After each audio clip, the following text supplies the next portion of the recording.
बिस्मिल्लाहिर्रहमानिर्रहीम, अस्सलाम वालेकुम। Welcome to my YouTube channel maths with Afshan. Students, हम कर रहे थे एक्सरसाइज 4A। एक्सरसाइज 4A के क्वेश्चन नंबर 1 से 7 तक की वीडियो मैं अपने चैनल पे अपलोड कर चुकी हूँ। प्रीवियस तमाम syllabus class for new countdown third edition का मेरे चैनल पे अपलोडेड है। आसानी के लिए आप प्लेलिस्ट ओपन करें तो वहां पे chapter 1, chapter 2, chapter 3 and chapter 4 की आपको प्लेलिस्ट मिल जाएगी, तो आप इजीली वहां से लेक्चर्स अटेंड कर सकते हैं। आज की वीडियो में क्वेश्चन नंबर 8 एंड 9 करेंगे। क्वेश्चन नंबर 8 में आपसे कहा जा रहा है write these as decimal number. ये आपको फ्रैक्शंस दिए गए, इनको आपने डेसिमल की फॉर्म में लिखना है। ठीक है, क्वेश्चन नंबर 8 के F तक तमाम पार्ट्स को हम 1 बाय 1 सॉल्व करते हैं।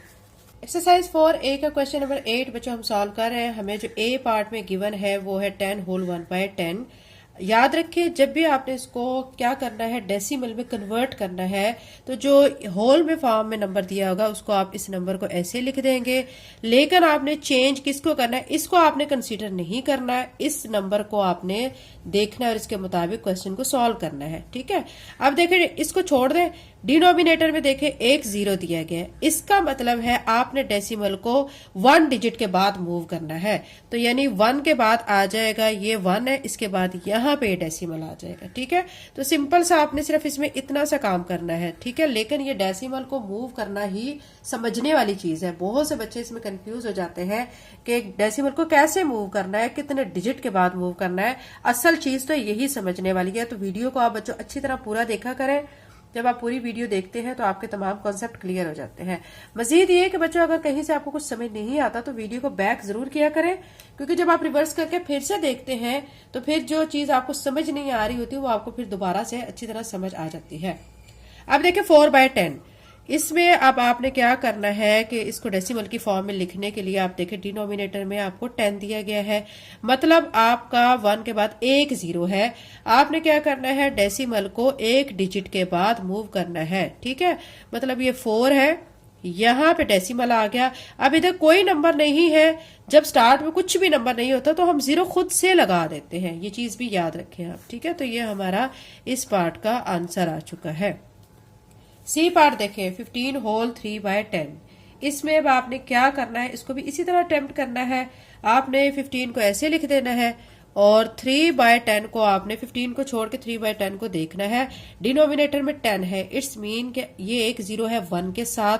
हमने डेसिमल को एक डिजिट के बाद मूव करना है। तो ऊपर हमारा जो डिजिट है वो 3 है, हमने 3 के बाद डेसिमल को मूव करना है, तो ये हमारा 15.3 आ जाएगा और ये हमारा इस पार्ट का आंसर है। ठीक है, डी पार्ट में देखें 46 बाय 100। इसमें देखें डिनोमिनेटर हमें 100 दिया गया है, मतलब 1 के बाद 2 0 है। इसमें हमने डेसिमल को 2 डिजिट के बाद मूव करना है। अब 2 डिजिट ऊपर देखें कितने हैं, 1 2, तो इट्स मीन कि हमने ये 46 के बाद यहाँ पे डेसिमल को मूव करना है और इसके साथ इधर कोई टर्म नहीं है तो हम खुद से 0 लगा लेते हैं। तो ये हमारा आंसर आ चुका है। ठीक है, ई पार्ट में देखें 7 बाय 100। अब यहाँ पे भी देखें 100 है, 100 क्या है, 1 के बाद 2 0 है। हमने डेसिमल को 2 डिजिट के बाद मूव करना है। अब ऊपर हमारा एक डिजिट है, दूसरा डिजिट तो है ही नहीं, हमने तो डेसिमल को 2 डिजिट के बाद मूव करना है। तो जब ऐसी कंडीशन हो तो हम क्या करेंगे, खुद से एक 0 लगाएंगे। अब ये बन गए 2 डिजिट। ठीक है, तो यहाँ पे फिर डेसिमल को मूव कर देंगे। स्टार्ट में कुछ नहीं है तो ये मैं आपको पहले ही बता चुकी हूँ, तो आप खुद से 0 ऐड कर लेते हैं, तो ये इसका आंसर आ जाएगा। ठीक है, एफ पार्ट देखें। एफ में आपको दिया गया 16 बाय 100।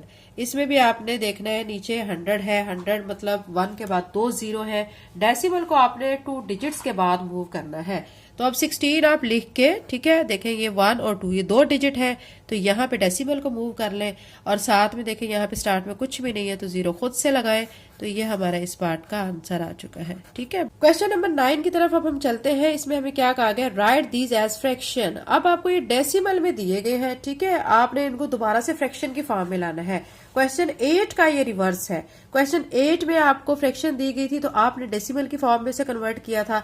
अब यहाँ आपको फ्रैक्शन नहीं दी गई, डेसिमल दिए गए हैं। डेसिमल को अब आपने दोबारा से किस में कन्वर्ट कर देना, फ्रैक्शन की फॉर्म में कन्वर्ट कर देना है। ठीक है, तो क्वेश्चन नंबर 9 के ए से एच तक तमाम पार्ट्स को 1 बाय 1 सॉल्व कर लेते हैं। क्वेश्चन 9 का बच्चों फर्स्ट पार्ट देखें 2.7। हमने इसको फ्रैक्शन की फॉर्म में कन्वर्ट करना है। आप देखें कि इसको कैसे हम कन्वर्ट करेंगे। यहां से आप देख सकते हैं कि पॉइंट के बाद हमारा 1 डिजिट है। ठीक है, हमने जब देखना है कि हमारा पॉइंट के बाद एक डिजिट है तो हमने नीचे 1 लिख के एक 0 लगा देनी है। ये जी बच्चों कन्वर्ट हो चुका है फ्रैक्शन फॉर्म में। ठीक है, इतना सा काम आपने बस करना है। नेक्स्ट में देखें आपको 9.4 दिया गया है। 9 ये देखें 9 के बाद एक ये पॉइंट है, पॉइंट के बाद एक डिजिट है। ठीक है, तो हमने जब डेसिमल को खत्म करना है तो हमने आगे वाले डिजिट्स को काउंट करना होता है। तो ये सिर्फ एक डिजिट है तो मैं 94 लिख के नीचे क्या लगा दूंगी 10 लगा दूंगी। ठीक है, तो ये इसका आंसर आ चुका है। सी पार्ट में देखें 11.4। अब 11.4 अब ये जो डेसिमल है इसके बाद एक डिजिट है, क्या करेंगे 114 लिख के 1 लिख के नीचे एक 0, यानी आपने डेसिमल के बाद डिजिट्स को काउंट करना है।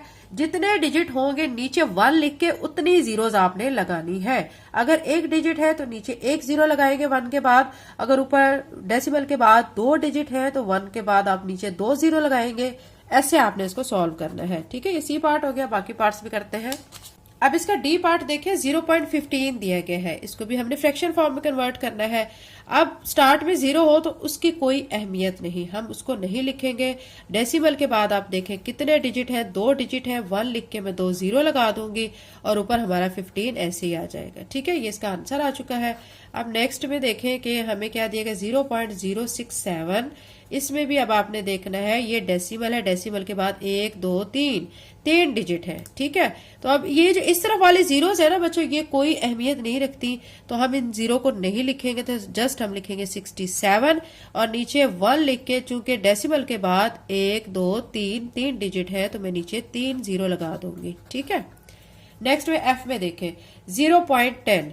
अब यहाँ पे भी डेसिमल के बाद 2 डिजिट है तो मैं 10 लिख के नीचे क्या कर दूंगी 1 लिख के 2 0 लगा दूंगी। इधर स्टार्ट में जो 0 है उसको यहाँ पे नहीं लिखने की जरूरत, उसकी कोई अहमियत नहीं है। ठीक है, 10/100 इसका आंसर आ जाएगा। नेक्स्ट में देखें कि नेक्स्ट में हमें दिया गया है 0.002।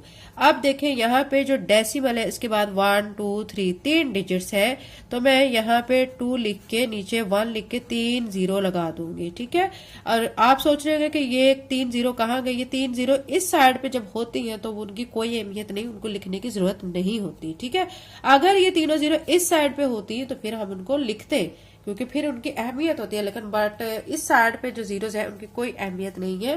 तो 2/1000 इसका आंसर आ जाएगा। नेक्स्ट में देखें 0.008। अगेन आप देखें कि यहाँ पे डेसिमल के बाद 1 2 3 डिजिट्स है तो मैं 1 लिख के 3 0 लगा दूंगी और ऊपर जो है वो 8 लिख दूंगी। 8 के इस साइड पे 3 0 है, उसको लिखने की जरूरत नहीं है। ठीक है, तो 8/1000 इसका आंसर आ जाएगा। ये बच्चा हमारा क्वेश्चन नंबर 9 कंप्लीट हो चुके हैं। नेक्स्ट वीडियो में इंशाल्लाह बाकी के क्वेश्चंस करेंगे। आपको अगर क्वेश्चंस की अच्छी तरह से समझ आ गई है तो वीडियो को लाइक जरूर कर दें एंड लिंक को शेयर करें ताकि बहुत से बच्चे इस चैनल से फायदा उठा सके। Thank you and Allah Hafiz.